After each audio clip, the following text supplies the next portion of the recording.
ce travail à l'ancienne, comme on l'aime, au 13h. Regardez cette âne qui nous ramène des siècles en arrière et qui nous offre un produit d'exception. Ça se passe en Corse et nulle part ailleurs pour la récolte des olives. Un savoir-faire unique qui vient d'être reconnu et que nous montrent Patrice Roubaud et Philippe Pelletier.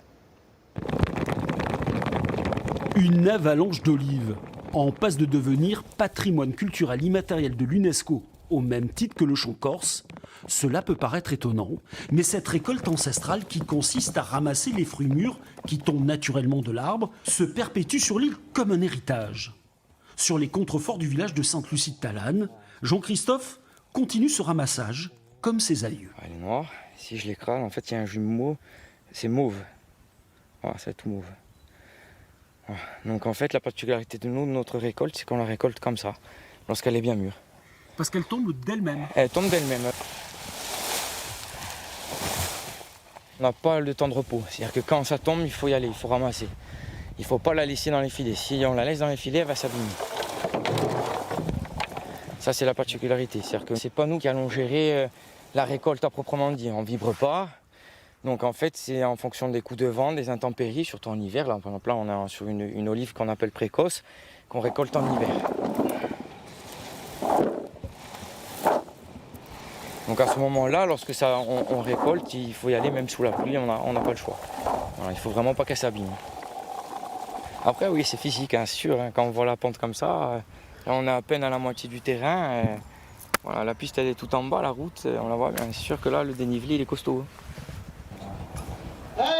Maintenant, direction le pressoir, autour de la meule en pierre, tractée par un âne. Les amis sont venus aider. Lui a pu apprendre avec les anciens et nous, du coup, on essaie de garder, de reproduire ce geste-là. On travaille en plus avec des animaux, on est dans la nature carrément, même en étant à l'intérieur, on arrive à rester dans la nature. Donc je pense que c'est quelque chose qui est pas mal. L'eau permet de fluidifier le pressage des olives. Rapidement, la meule chante. En fait, à la fin, il ne faut plus qu'on entende l'olive broyée.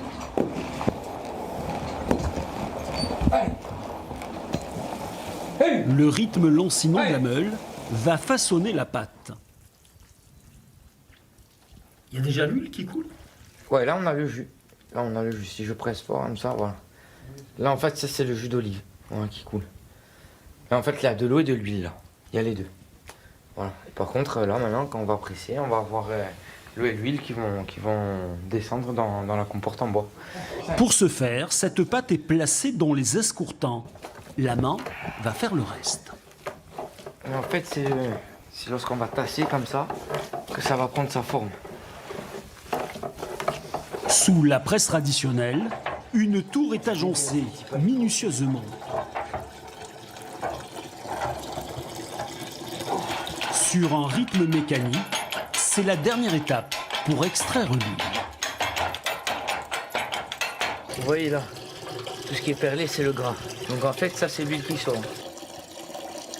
Au premier abord, ils sont surpris. Ils sont surpris parce qu'ils n'ont pas l'habitude. Et c'est de l'huile douce, et en plus, il y a ce goût chômé que les gens ne comprennent pas. Vous voyez. Et en fait, il faut l'expliquer, et quand on l'explique, ils sont fervents de ce produit-là. Ouais. Ils aiment ça. Du Cap Corse à Bonifacio, au total 1300 vergers ont été repris par une centaine d'oléiculteurs. Cette distinction est la reconnaissance d'une pratique agricole datant de l'Antiquité.